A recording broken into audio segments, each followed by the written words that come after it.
Hello investors, welcome back once again to Insiderpedia. तो दोस्तों, आज के इस वीडियो में हम डिस्कस करेंगे कि पर्ल ग्लोबल इंडस्ट्रीज लिमिटेड का करंट टाइम में शेयर कैसा परफॉर्म कर रहा है, आखिर बिजनेस में पॉजिटिव डेवलपमेंट्स क्या हो रहे हैं। तो आज की इस वीडियो में हम इनका कंप्लीट स्टॉक एनालिसिस करेंगे और समझेंगे कि पर्ल ग्लोबल इंडस्ट्रीज लिमिटेड में इन्वेस्टमेंट की क्या अपॉर्चुनिटी हमको मिल सकती है। तो चलिए वीडियो को शुरू करें। तो दोस्तों, अगर शेयर प्राइस की बात करें तो जनवरी 24 में ये शेयर 550 के आसपास था और जून 24 तक ये शेयर कंसोलिडेशन फेज में था। हालांकि उसके बाद इसमें रैली देखने को मिली जब 27 अगस्त को इसने 1100 का लेवल टच किया। फिर उसके बाद थोड़ा सा नीचे आया लेकिन दोबारा से बाउंस बैक किया और काफी अच्छा ब्रेकआउट देने के बाद ये शेयर 1700 का लेवल टच करता हुआ रह गया। हालांकि आज जब मैं वीडियो रिकॉर्ड कर रहा हूँ ये शेयर में 16% की गिरावट देखने को मिली। आखिर इतनी तेजी से क्या गिरावट हुई इसको एंड में समझेंगे, लेकिन अगर पिछले 6 महीने का चार्ट देखें तो यहाँ से एक चीज तो क्लियर है कि कंपनी में कुछ ना कुछ पॉजिटिव डेवलपमेंट्स हो रहा था, जिसकी वजह से शेयर लगातार अप ट्रेंड में दिख रहा था। तो दोस्तों, इसी रैली को देखते हुए इस शेयर पे मैंने अपनी स्टडी की, क्या कुछ मेरी फाइंडिंग्स रही, आप लोगों के साथ इस वीडियो में डिस्कस करूंगा। तो दोस्तों, कंपनी का नाम है पर्ल ग्लोबल इंडस्ट्रीज लिमिटेड। ये कंपनी बीएसई और एनएसई दोनों में लिस्टेड है। स्मॉल कैप कंपनी है जिसकी मार्केट कैप है 6376 करोड़ रुपीस की। स्टॉक भी 32 के आसपास का दिख रहा है। आरओई भी 21% का हेल्दी दिख रहा है। अगर करंट शेयर प्राइस की बात करें तो 1388 रुपए पे क्लोजिंग हुई, जब ये शेयर आज 17% डाउन था। इसके हाई की बात करें तो 2-3 ट्रेडिंग सेशन पहले अभी ये 1718 का हाई लगा चुका है। इसके अलावा 52 वीक लो की बात करें तो 522 रुपए का ये ट्रेड कर रहा था। हालांकि दोस्तों, ये शेयर पे जब मैंने अपनी रिसर्च स्टार्ट की तो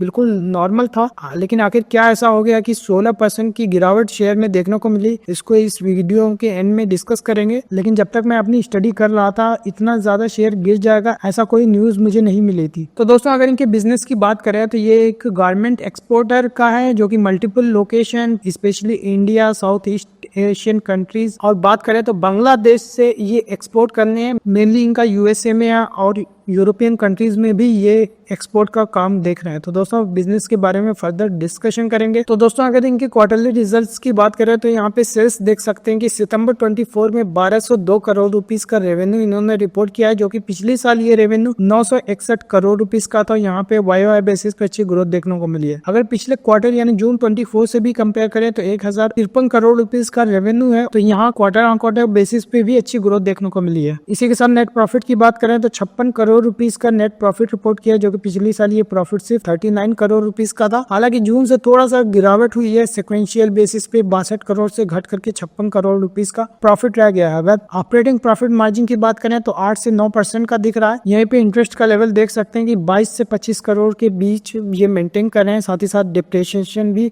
17, 18, 19 करोड़ रुपीस का दिख रहा है। अगर डिप्रेशिएशन को प्रॉफिट बिफोर टैक्स से कंपेयर करें, जो कि मैं कहता हूँ कि अगर कोई कंपनी 18 करोड़ रुपीस का डिप्रेशिएशन कर रही है तो प्रॉफिट बिफोर टैक्स मिनिमम 3 गुना यानी 54 करोड़ रुपीस का करे, तो जो कि 63 करोड़ है, मुझे लगता है काफी हेल्दी लेवल पे है। तो इससे ये पता चलता है कि बहुत ज्यादा कैपिटल इंटेंसिव बिजनेस नहीं है, ये कहीं ना कहीं एक एसेट लाइट बिजनेस मॉडल पे काम कर रहे हैं। हालांकि टैक्स का लेवल घटता बढ़ता हुआ दिख रहा है, जो कि सितंबर में 11% का है, दिसंबर 23 में सिर्फ 2% का था। तो यहाँ पे क्वार्टर ऑन क्वार्टर बेसिस पे थोड़ा सा टैक्सेस में अप्स एंड डाउन्स देखने को मिल रहा है। तो उसके पीछे की वजह मैनेजमेंट ने ये बताया कि ये मल्टीपल ज्योग्राफी से ये अपना बिजनेस कर रहे हैं और अलग अलग कंट्रीज में अलग अलग टैक्स रेट होने की वजह से जिस कंट्री से ज्यादा कंट्रीब्यूशन होता है उसका इफेक्टिव टैक्स रेट उतना ही हो जाता है। इसी वजह से क्वार्टर ऑन क्वार्टर बेसिस पे टैक्सेस में उतार चढ़ाव देखने को मिल सकता है। तो दोस्तों, ऐसे में एनुअलाइज रिजल्ट देखना काफी जरूरी है। तो अगर इनके सेल्स की बात करें तो FY22 में 2700 करोड़ रुपीस का रेवेन्यू रिपोर्ट किया था। FY23 में तकरीबन 3150 करोड़ रुपीस का रेवेन्यू था और FY24 में 3400 करोड़ रुपीस का और अभी 3836 करोड़ रुपीस का TTM बेसिस पे रेवेन्यू दिख रहा है, जो कि लगातार ग्रोइंग ट्रेंड में है। इसी के साथ नेट प्रॉफिट की बात करें तो 70 करोड़ रुपीस का प्रॉफिट 153 करोड़ रुपीस हुआ, जो कि 100% से ज्यादा की जंप देखने को मिली। हालांकि FY24 में कुछ खास ग्रोथ देखने को नहीं मिली थी। 153 करोड़ रुपीस का प्रॉफिट बढ़ करके 169 करोड़ रुपीस का हुआ। हालांकि TTM बेसिस पे काफी अच्छा दिख रहा है, जब ये 200 करोड़ रुपीस का TTM पे ये रेवेन्यू कर रहे हैं। इंटरेस्ट का लेवल की बात करें तो FY24 के कंपैरिजन में जो कि 100 करोड़ रुपीस था वो घटता हुआ दिख रहा है, अभी 88 करोड़ रुपीस का है। हालांकि डिप्रेशिएशन का लेवल स्लोली स्टेडीली बढ़ रहा है, जो कि कंपनी कैपिटल कैपेक्स करती है तो डेप्रिसिएशन बढ़ता है। हालांकि टॉप लाइन भी बढ़ रही है तो कोई मेजर कंसर्न नहीं है। ऑपरेटिंग प्रॉफिट मार्जिन भी 9% का दिख रहा है, जो कि लेटेस्ट क्वार्टर में इतना ही था। इसके साथ ही साथ दोस्तों यहाँ पे टॉप लाइन तो ग्रो की है, लेकिन कोई ऐसा एक्सपोनेंशियल ग्रोथ देखने को नहीं मिली। जहाँ पे मैं पिछले 2 फाइनेंशियल ईयर से देख रहा हूँ कि 3100 करोड़ रुपीज की रेवेन्यू अभी 3800 करोड़ रुपीज हो गई है। तो यहाँ पे 15 से 16% की ग्रोथ देखने को मिली है। तो दोस्तों अगर इनकी बैलेंस शीट की बात करें तो इक्विटी कैपिटल का लेवल देख सकते हैं कि जो लगातार 22 करोड़ रुपीज था, अभी लेटेस्ट क्वार्टर में 23 करोड़ रुपीज का हो गया। तो यहाँ मार्च के लेवल से यहाँ पे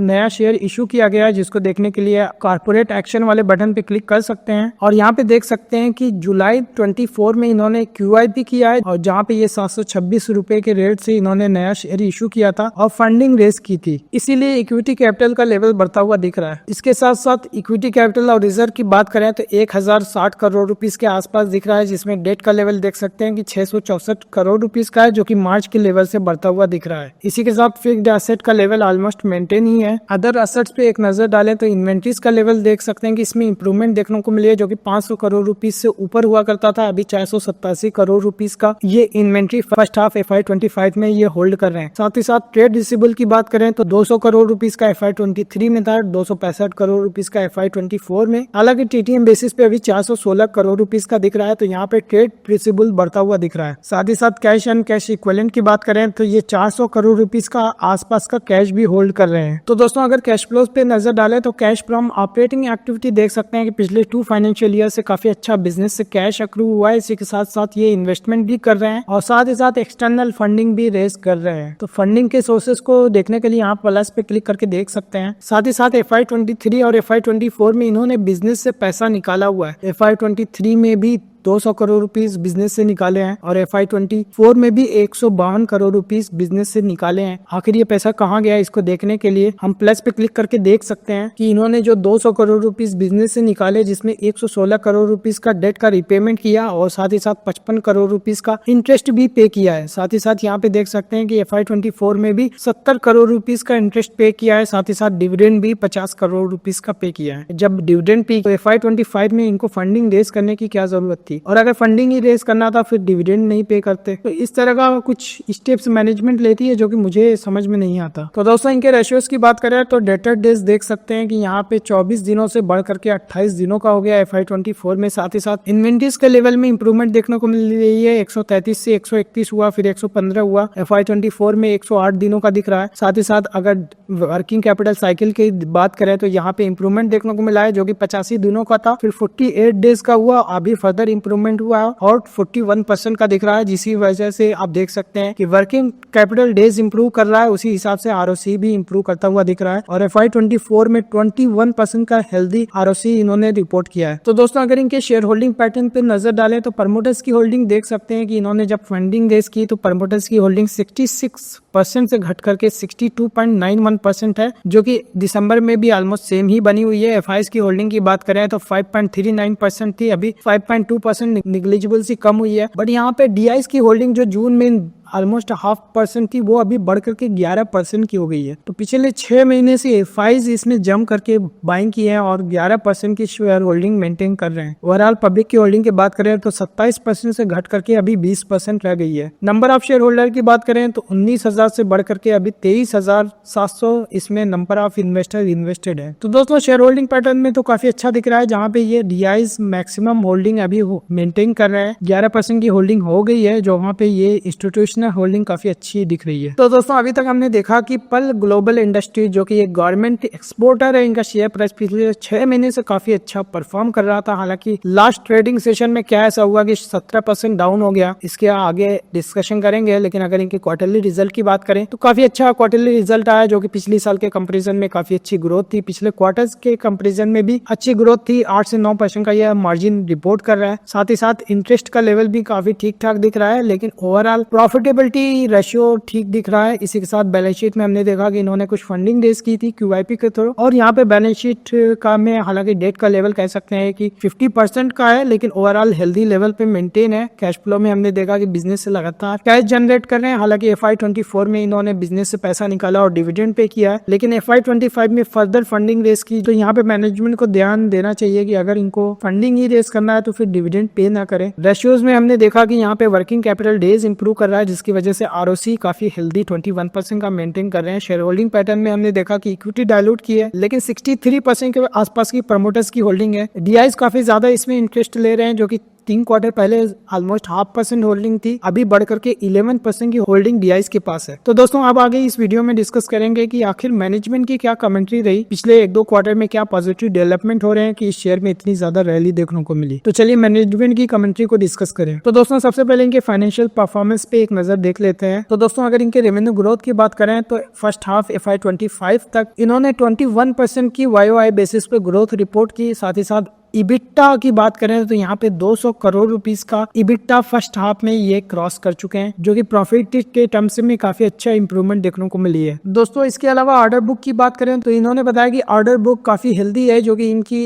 एक्सपेक्टेशन होती है कि 12 से 14% की ग्रोथ होगी, उससे ज्यादा ही इनके ऑर्डर बुक्स हैं। हालांकि एग्जैक्ट ऑर्डर बुक कितनी ये इसका कोई इन्होंने कमेंट्री नहीं की, लेकिन ये काफी ज्यादा कॉन्फिडेंट है कि FY25 काफी अच्छा जाएगा और FY26 में भी बिजनेस में ग्रोथ देखने को मिल सकती है। तो दोस्तों इसके अलावा मार्केट ट्रेंड्स कैसा चल रहा है करंट टाइम में, गारमेंट इंडस्ट्री का बिजनेस किस तरीके से ग्लोबली ग्रो कर रहा है, इसको समझ लें। तो दोस्तों ग्लोबली रिटेलर्स के अगर इंसाइट्स की बात करें तो यहाँ पे जितने भी ग्लोबल रिटेलर्स हैं इनका इन्वेंट्री लेवल पे काफी ज्यादा ऑप्टिमिज्म देखने को मिल रहा है और यहाँ पे डिमांड देख रहे हैं, इसी वजह से स्टॉक बढ़ाना स्टार्ट कर दिया। हालांकि यहाँ पे डी स्टॉकिंग हुई थी, लेकिन मैनेजमेंट बता रही है कि हमने जो भी रिटेलर्स से डिस्कशन किया उससे क्लियरली है कि डी स्टॉकिंग का साइकिल कंप्लीट हो चुका है। तो अब जो स्टॉक का लेवल है हेल्दी लेवल पे अभी बाउंस बैक करेगा, इसका मतलब है कि मार्केट में ग्रोथ आने वाली है। साथ ही साथ इन्होंने बताया कि यूएस मार्केट जहां पे इस कंपनी का 2/3 बिजनेस आ रहा है, इन्होंने बताया कि 2024 काफी अच्छा गया, जहां पे ये 17.7 बिलियन का बिजनेस किया है और यहाँ पे 1% की YOY बेसिस पे ग्रोथ देखने को मिली है। हालांकि दोस्तों 1% की ग्रोथ काफी ज्यादा ग्रोथ नहीं है, लेकिन जहाँ पे ग्लोबली जब गारमेंट इंडस्ट्री में स्लो डाउन देखने को मिल रहा है तो उस हिसाब से यूएस की मार्केट काफी अच्छा परफॉर्म कर रही है। 1% की ओवरऑल मार्केट में काफी अच्छी ग्रोथ मिल सकती है, अगर छोटी कंपनी और भी ज्यादा बेटर कर सकती है। साथ ही साथ यूके और यूरोपियन यूनियन के मार्केट्स की बात करें तो इन्होंने बताया कि यूके की मार्केट में डिक्रीज देखने को मिला है 11% का ईयर टू डेट, और यहाँ पे बताया कि क्रिसमस की वजह से अभी थोड़ा सा पॉजिटिव मोमेंटम देखने को मिल रहा है। हालांकि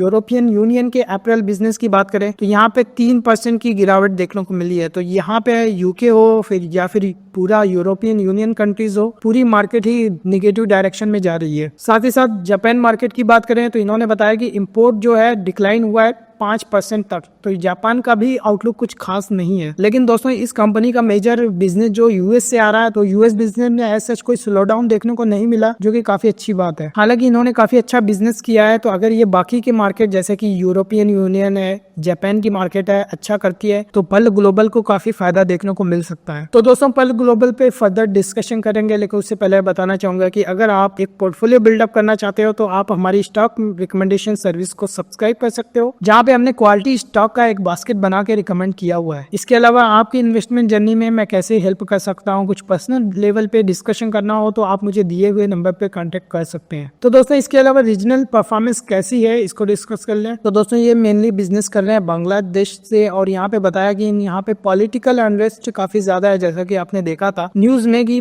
पिछले 6-7 महीने में बांग्लादेश में क्या कुछ हुआ है। इसके चलते पूरे कंट्री में कर्फ्यू था, साथ ही साथ ये पूरी इंडस्ट्री बंद हो गई थी। लेकिन यहाँ पे जैसे ही अगस्त में काम स्टार्ट हुआ है, यहाँ पे इन्होंने काफी तेजी से शिपमेंट भेजना स्टार्ट किए और यहाँ पे 0 डिलीवरी डिलेज देखने को मिला, यानी ऑन टाइम सारा काम चल रहा है। दूसरा फायदा ये हुआ कि जब यहाँ पे दूसरी कंपनीज छोड़ करके जा रही थी अपना प्लांट, तो यहाँ पे शॉर्टेज हो गई मार्केट में, और पल ग्लोबल के पास चूंकि इंडिया में भी अच्छी खासी कैपेसिटी थी जो कि बांग्लादेश से ये एक्सपोर्ट कर रहे थे, डायरेक्टली इंडिया से स्टार्ट कर दिया, तो इनका बिजनेस में कहीं ना कहीं फायदा देखने को मिला है। जहाँ पे ये बांग्लादेश में जब इंडस्ट्री ठप पड़ गई, लेकिन डिमांड इंडस्ट्री में काफी अच्छी थी, तो ये इंडिया से अपना शिपमेंट भेजना स्टार्ट कर दिए और यहाँ पे बिजनेस में काफी फायदा देखने को मिला, जिसका हम ऑलरेडी रिजल्ट देख रहे हैं, चाहे वो फिर कस्टमर यूके यूरोप के हो या फिर यूएस जापान के। साथ ही साथ ये ऑर्डर बुक की भी बता रहे हैं कि फुल हो गया है जितनी भी इनके पास कैपेसिटी है, लेकिन हाँ थोड़ा सा बिजनेस में सीजनलिटी है, जिसकी वजह से ये विंटर वियर पे भी काफी फोकस कर रहे हैं कि विंटर में जो प्रोडक्ट है वहां से ओवरऑल टॉप लाइन में कंट्रीब्यूशन बढ़े, ताकि जो बिजनेस में सीजनलिटी का फैक्टर है वो थोड़ा सा कम हो सके। तो दोस्तों ऐसा जब कोई कंपनी करती है तो यहाँ पे बिजनेस में स्टेबिलिटी आती है और उस वजह से कंपनी की वैल्यूएशन बढ़ती है, जिसकी वजह से हमने देखा कि पिछले 6 महीने में शेयर प्राइस में काफी पॉजिटिव मोमेंटम देखने को मिला है। साथ ही साथ दोस्तों इन्होंने इंडोनेशिया में भी नई फैक्ट्री इंस्टॉल की और यहाँ से भी फुल्ली ऑपरेशन स्टार्ट हो गया, जो भी नई फैक्ट्री इन्होंने बनाई है। साथ ही साथ ये काफी ज्यादा ऑप्टिमिस्टिक है कि जो भी अभी कैपेसिटी बिल्डअप कर रहे हैं, आने वाले 2 से 3 क्वार्टर्स में ये फुल्ली रैंप अप करेंगे और फुल यूटिलाइजेशन पे पहुंच जाएंगे। इसके अलावा इंडिया जो डोमेस्टिक से बिजनेस कर रहे हैं, तो यहाँ पे इन्होंने कैपेसिटी बढ़ाई है, मेनली गुड़गांव, बेंगलोर, चेन्नई जैसे मेट्रो सिटीज में। इसके अलावा टीयर 2 सिटीज में भी, जैसे कि बिहार के मुजफ्फरपुर, भुवनेश्वर, इसके अलावा मध्य प्रदेश के इंदौर में भी अपनी कैपेसिटी बिल्डअप कर रहे हैं, क्योंकि इनका मानना है कि मेट्रो सिटीज में जो कास्ट है आपकी बांग्लादेश से ज्यादा हो जाती है। लेकिन अगर ये टीयर 2 सिटीज जैसे कि मुजफ्फरपुर, भुवनेश्वर और इंदौर में अगर ये कैपेसिटी बिल्डअप करते हैं, क्योंकि काफी ज्यादा जो स्किल्ड लेबर है वो इन्हीं रीजन से बड़ी सिटीज की तरफ मूव करते हैं और कारखानों में काम करते हैं। लेकिन जब ये मुजफ्फरपुर, भुवनेश्वर और इंदौर में फैक्ट्री अपनी स्टार्ट कर देंगे तो बांग्लादेश के बराबर कास्ट इनकी आ जाएगी, जिसका बेनिफिट इन रीजन्स को भी होगा, साथ ही साथ डोमेस्टिक इंडस्ट्री में भी फायदा होगा, यहाँ पे एम्प्लॉयमेंट बढ़ेगा। तो एक मुझे लगता है कि ये काफी अच्छा इनिशिएटिव ले रहे हैं, जो कि एक जियोपॉलिटिकल रिस्क है बांग्लादेश में। अगर ये टीयर 2 सिटीज में अपना प्रोडक्शन बढ़ाते हैं तो कास्ट तो इनकी कम आएगी, दूसरा जो बांग्लादेश पे डिपेंडेंसी है एक्सपोर्ट की वो कम होगी, इंडिया से ये डायरेक्टली एक्सपोर्ट कर पाएंगे। तो दोस्तों इसके अलावा ग्वाटेमाला, यूएसए में भी इन्होंने मैन्युफैक्चरिंग फैसिलिटी स्टार्ट की और यहाँ पे